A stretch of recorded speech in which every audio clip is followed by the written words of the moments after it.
नमस्कार विद्यार्थी मित्रांनो, मी प्राध्यापक पी.बी. गोळे, मराठा विद्याप्रसारक समाजाचे गुरुवर्य मामासाहेब दांडेकर कला, भगवंतराव वाजे वाणिज्य आणि विज्ञान महाविद्यालय सिन्नर.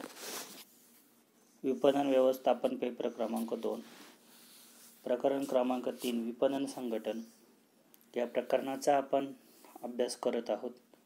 मागील लेक्चरमध्ये प्रभावी विपणन संघटनेसाठी आवश्यक असणाऱ्या 8 घटकांचा आपण विस्तृतपणे अभ्यास केलेला आहे. यानंतर विपणन संघटना यांचे प्रकार आपल्याला बघायचे आहे. विपणन संघटनेचा अभ्यास करत असताना विपणन संघटनेच्या प्रकारानुसार आपली विपणन संघटना तयार करणं हे व्यवसायाच्या दृष्टीनं अत्यंत महत्त्वाचं असतं. पहिला प्रकार आहे कार्यात्मक विपणन संघटना. कार्यात्मक विपणन संघटना ही विपणनासाठी जी विविध कार्य करावे लागतात त्या कार्यावर आधारित अशी संघटन रचना म्हणजे कार्यात्मक विपणन संघटना होय. विपणन कार्य पूर्ण करणारा हा सर्वात सोपा व सर्वसामान्य संघटन प्रकार आहे. जे विपणन कार्य करत असताना जी कार्य करावे लागतात त्यावर आधारित हा संघटन प्रकार असून विपणन कार्य पूर्ण करण्यासाठी सर्वात सोपा व सर्वसामान्य असा हा प्रकार आहे. त्या कार्यात कुशल असलेल्या, हुशार असलेल्या, प्रवीण असलेल्या व्यक्तींकडे ती कार्य सोपवली जातात. या कार्यांमध्ये साधारणपणे विक्री, वितरण, जाहिरात व विक्रयवृद्धी, विपणन संशोधन, विपणन समाचार पद्धती. विपणन समाचार पद्धती म्हणजे विपणन जी माहिती प्रक्रिया आहे त्या संदर्भात माहिती मिळवणं, मध्यस्थ संबंध, ग्राहक सेवा, विपणन नियोजन यासारख्या अनेक कार्यांचा समावेश होतो. या कार्याव्यतिरिक्त प्रसिद्धी, विक्रयवृद्धी म्हणजे विपणनामध्ये जी विभिन्न स्वरूपाची कार्य केली जातात या सर्व कार्यांच्या आधारित ही विपणन संघटना तयार केली जाते. जोपर्यंत व्यवसाय संस्था लहान असते तोपर्यंत एकत्रितपणे ही कार्य केली जातात. विपणनाची जी विभिन्न प्रकारची कार्य आहेत ही कार्य करत असताना जोपर्यंत व्यवसाय तुमचा लहान आहे, व्यवसाय संस्था जोपर्यंत लहान आहे तोपर्यंत एकत्रितपणे ही कार्य केली जातात. त्यानंतर मात्र व्यवसायाचा जर आकार जर वाढला, व्यवसायाची व्याप्ती जर वाढली तर व्याप्तीनुसार प्रत्येक कार्यासाठी स्वतंत्र विभाग व्यवसायानुरूप तयार केला जातो. प्रत्येक कार्यासाठी स्वतंत्र विभाग तयार केला जाईल असा नाही, परंतु मोठ्या व्यवसायामध्ये हा प्रयत्न केला जातो. परंतु मोठमोठ्या व्यवसाय संस्थांमध्ये जोपर्यंत स्वतंत्र विभाग नसतात तोपर्यंत कार्य करताना अडचणी येऊ शकतात. म्हणजे कार्यात्मक विपणन संघटनेच्या माध्यमातून विभिन्न प्रकारची जी कार्य आहेत त्यातील प्रत्येक कार्यासाठी विभाग तयार करण्याचा मोठ्या व्यवसायांमध्ये प्रयत्न केला जातो. जे व्यवसाय आकाराने छोटे आहेत ते मात्र याच कार्याचे सपोज जर 20 प्रकारचे कार्य असतील तर एक 7-8 विभागाच्या माध्यमातून काही विभागामध्ये 2-3 कार्य एकत्रित अशा पद्धतीनं विभाग पाडून आपली कार्यात्मक विपणन संघटना तयार करत असतात. अशी जी कार्यात्मक विपणन संघटना जी आहे तिचे फायदे आपण बघणार आहोत.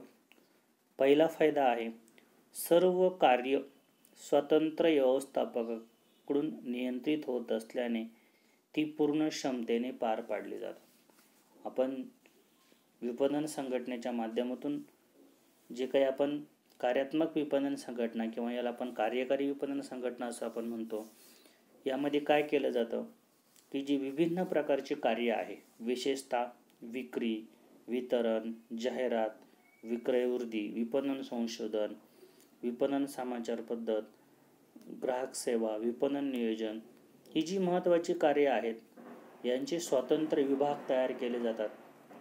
कारण की स्वतंत्र विभाग जर तयार केले नाही तर त्या कार्यांमध्ये जो काही एकसूत्रीपणा जो आहे तो आपल्याला दिसून येणार नाही आणि असे कार्य करत असताना जेणेकरून विपणन संघटनेच्या माध्यमातून गोंधळ निर्माण होणार नाही यासाठी प्रत्येक कार्यासाठी एक स्वतंत्र प्रकारचा व्यवस्थापक जो आहे याची नियुक्ती या ठिकाणी केलेली दिसून येते की जेणेकरून कुठल्या कार्यामध्ये गोंधळ निर्माण होणार नाही व आपण कार्यात्मक विपणन संघटनेमध्ये जी विभिन्न प्रकारची कार्य बघतो ही कार्य एकमेकांवर अवलंबून आहेत. एक कार्यामध्ये जर अडथळा निर्माण जर झाला तर इतर कार्यामध्ये देखील अडथळा निर्माण होण्याची शक्यता नाकारता येत नाही. त्यामुळे सर्व कार्य स्वतंत्र व्यवस्थापकाकडून नियंत्रित होण्याचा फायदा या कार्यात्मक विपणन संघटनेकडून मिळालेला दिसून येतो.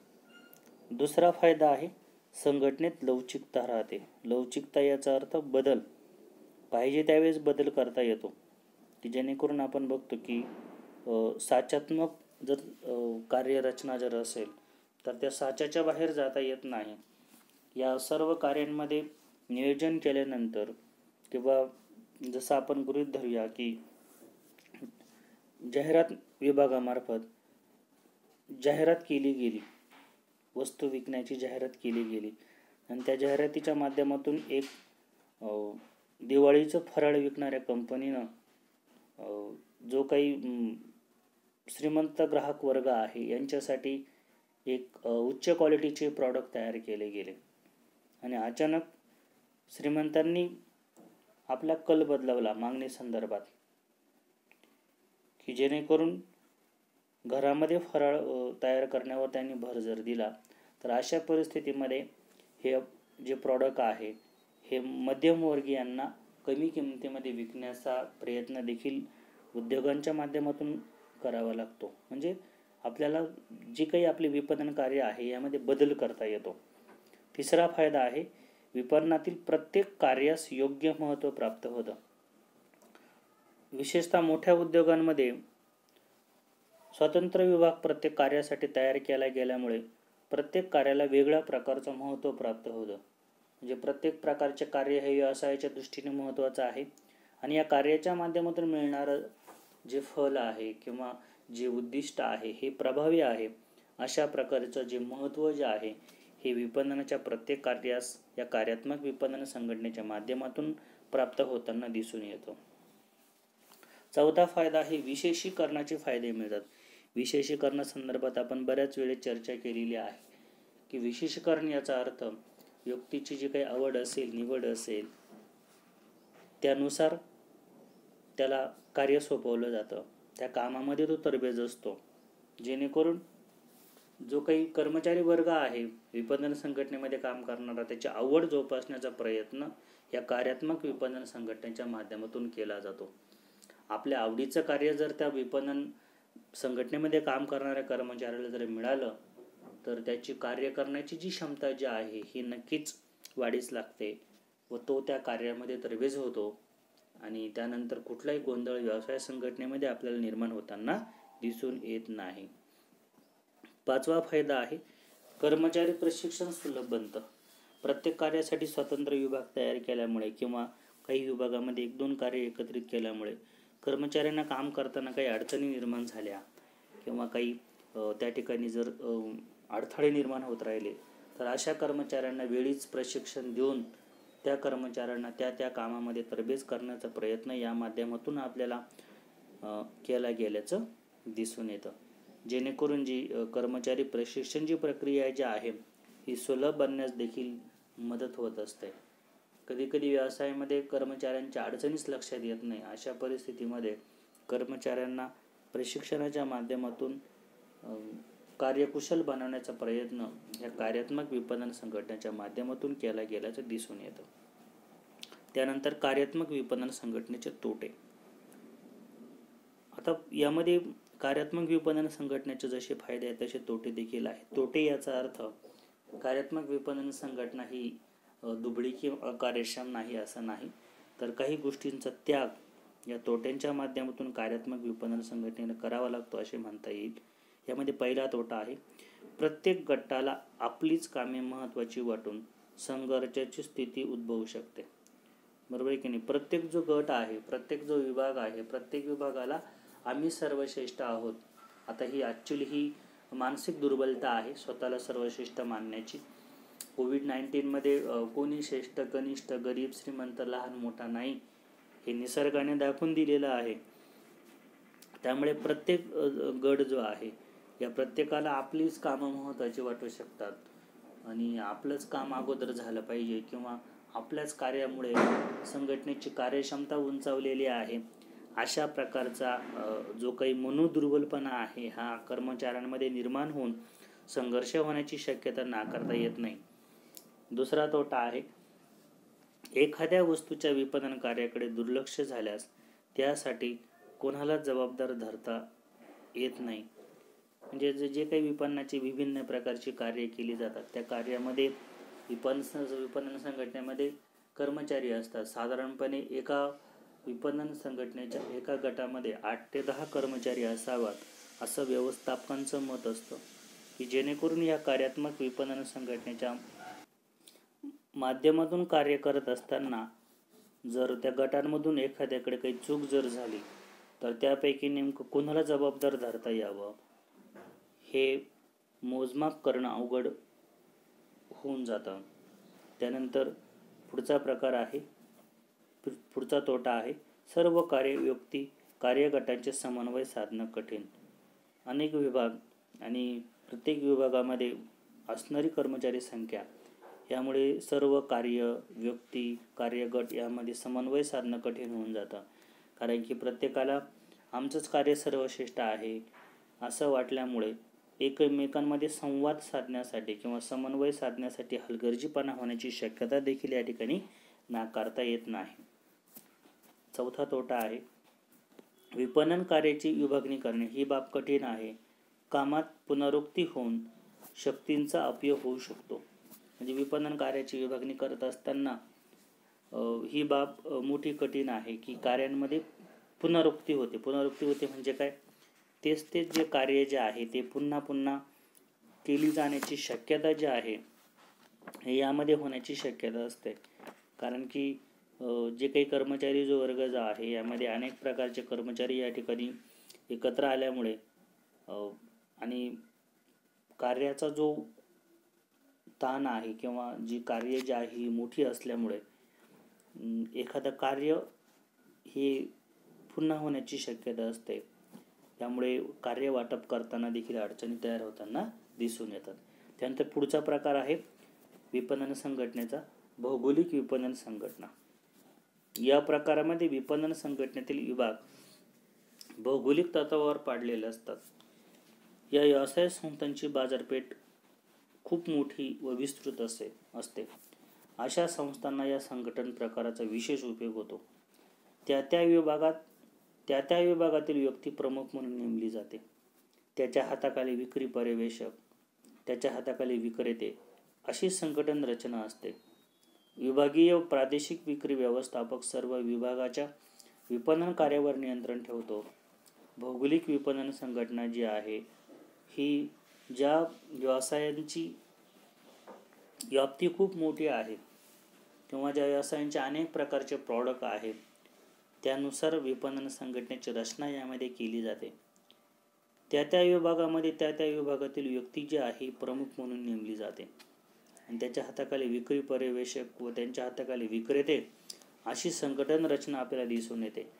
विभागीय व प्रादेशिक विक्री व्यवस्थापक सर्व विभागाच्या विपणन कार्यावर नियंत्रण ठेवताना दिसून येते. भौगोलिक विपणन जी संघटना जी आहे ही त्या प्रांतानुसार त्या भागानुसार विभिन्न प्रकारचे जे काही विक्री पर्यवेक्षक आहे, विक्रेते आहे, अशा प्रकारची संघटन रचना करून त्या भागामध्ये वस्तूंची विक्री करण्याचा जो प्रयत्न जो आहे हा केला जातो. विशेषतः विक्री विभागाच्या बाबतीमध्ये किंवा जाहिरात विभागाच्या बाबतीमध्ये त्या भौगोलिक भागातील जे काही कर्मचारी असतात किंवा जे कर्मचारी कामावर घेतले जातात ते त्या भागातीलच असतात.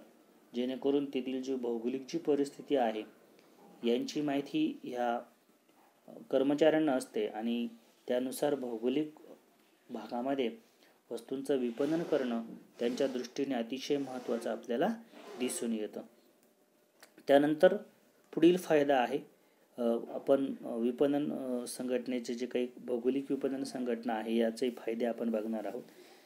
या संघटन रचनेमुळे प्रादेशिक विशेषीकरण साधलं जातं. विशेषीकरणासंदर्भात आताच 1 मिनिटापूर्वीच मी चर्चा केली की विशेषीकरण त्या भागातील लोकांना काम सोपवल्यामुळे त्या भागामध्ये ते तरबेज असतात. संबंधित प्रदेशातील विपणनविषयक समस्या सोडवण्यासाठी त्या भागातील विक्री अधिकारी देखील कुशल बनतात. त्या भागामध्ये जे काही विपणनविषयक समस्या असतील, त्या भागामध्ये जे विक्री अधिकारी जे असतात ते कुशल असतात आणि त्या भागामध्ये समस्या सोडवण्यासाठी, त्याचबरोबर जो काही ज्या काही विशेषीकरणच्या रचना असतील, जे काही विशेषीकरण असेल त्याचा पूर्णपणे उपयोग या विपणन संघटनेच्या माध्यमातून करून दिला जातो. त्यानंतर दुसरा जो प्रकार फायदा आहे, वेगवेगळे विभाग केले असल्याने विक्रीविषयक बाबीवर लक्ष स्थिर करण्यास उपयुक्त असतं. हे वेगवेगळे विभाग तयार केले जातात, त्यामुळे विक्रीविषयक ज्या बाबी असतात या बाबींवर जे काही लक्ष आहे हे स्थिर करण्यास उपयुक्त होऊन जातं. की प्रत्येक विभागामध्ये प्रत्येक विभाग आपल्याला जे टार्गेट दिलेलं आहे विक्री संदर्भात, त्या टार्गेटनुसार, त्या लक्ष्य गटानुसार काम करतो. तिसरं आहे वाहतूक खर्चात बचत होते. आता वाहतूक खर्चात बचत होण्याचं जे कारण जे आहे की यामध्ये विपणन संघटना ही अतिशय प्रभावीपणे त्या भौगोलिक भागामध्ये काम करते.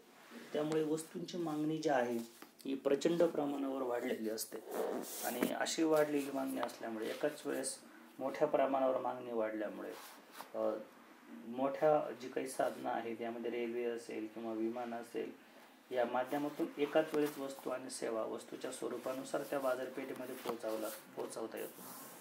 किंवा मोठे जे कंटेनर आहे या माध्यमातून वाहतूक केली जाते, त्यामुळे खर्चामध्ये बचत होताना दिसून येते. चौथा फायदा आहे प्रत्येक कामाचे मूल्यमापन करणे शक्य होतं.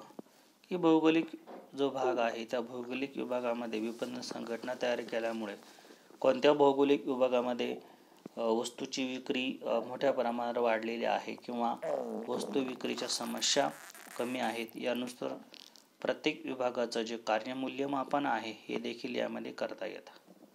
पाचवा फायदा आहे परदेश व्यापारासाठी व परराष्ट्र व्यापारवृद्धीसाठी ही संघटन रचना खास करून उपयुक्त आहे. ज्यांना विदेशामध्ये व्यापार करायचा आहे, परदेशामध्ये वस्तू व सेवांची विक्री करायची आहे, यासाठी ही विपणन संघटना उपयुक्त आहे. कारण की त्या भागामध्ये त्या परिसरातील विक्री प्रतिनिधी नेमून व्यवसायाची विक्रयवृद्धी करण्याचा प्रयत्न या माध्यमातून केला जातो. पुढचा मुद्दा आपला आहे भौगोलिक विपणन संघटनेचे तोटे. वेगवेगळ्या प्रदेशात प्रत्येक स्तरावर स्वतंत्र अधिकाऱ्याची नेमणूक करावी लागत असल्याने ही संघटन पद्धती खर्चिक आहे. की प्रत्येक विभागामध्ये प्रत्येक जो काही परिसर आहे किंवा राज्य आहे, प्रांत आहे, त्या प्रत्येक भागामध्ये एक स्वतंत्र अधिकाऱ्याची नेमणूक करायची आणि त्या ठिकाणी संघटन रचना तयार करायची. यासाठी प्रत्येक वेळेत जो एक वेगवेगळ्या प्रकारचा खर्च जो आहे हा या माध्यमातून करावा लागत असतो.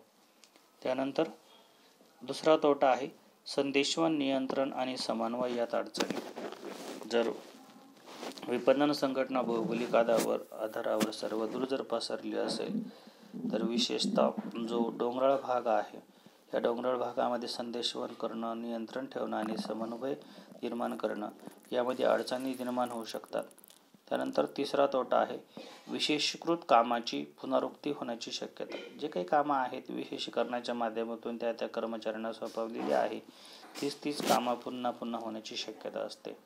त्यानंतर चौथा तोटा आपला आहे जिल्हा व तालुका स्तरावरील वरिष्ठ अधिकाऱ्यांना व तज्ज्ञांना पुरेसं काम नसतं. जिल्हा व तालुका स्तरावर जे वरिष्ठ अधिकारी आहेत, तज्ज्ञ आहेत, त्यांची नेमणूक केलेली असते आणि एकदा की त्या बाजारपेठेमध्ये वस्तूची मागणी चांगल्या प्रकारे निर्माण झाली, ग्राहक वर्ग तयार झाला, तर जे काही जिल्हा व तालुका स्तरावरील वरिष्ठ अधिकारी आहेत त्यांना आपण किंवा व्यवसाय संस्था कामावरून कमी करू शकत नाही. त्या काळात त्यांचं काम जे आहे हे संपलेलं असतं. यामुळे जो काही त्यांना काम नसल्यामुळे साहजिकच व्यवसाय संस्थेच्या खर्चामध्ये वाढ होत असते. त्यांच्या मानधन आणि वेतन यामध्ये वेळोवेळी वाढ करावी लागते. त्यानंतर पाचवा तोटा आहे एका विभागात काम करणारा व्यवस्थापक अन्य विभागात काम करू शकेलच असं नाही. म्हणजे यामध्ये ह्या भौगोलिक विपणन संघटनेच्या माध्यमातून कधी कधी एका विभागातून दुसऱ्या विभागामध्ये कर्मचाऱ्यांच्या बदल्या केल्या जातात. अशा परिस्थितीमध्ये त्या प्रांतामधली जे विशेषीकरण आहे तो दुसऱ्या प्रांतामध्ये वापरेलच असं नाही. असे मोठ्या प्रमाणाची अडचण जी आहे ही या माध्यमातून निर्माण होण्याची शक्यता असते. असं जरी असलं तरी भौगोलिक जो काही भूभाग आहे या माध्यमातून वस्तू आणि सेवा यांची भौगोलिक विपणन संघटना ही तयार केली जाते आणि याचा मोठ्या प्रमाणावर फायदा व्यवसायांना होताना दिसून येतो. धन्यवाद.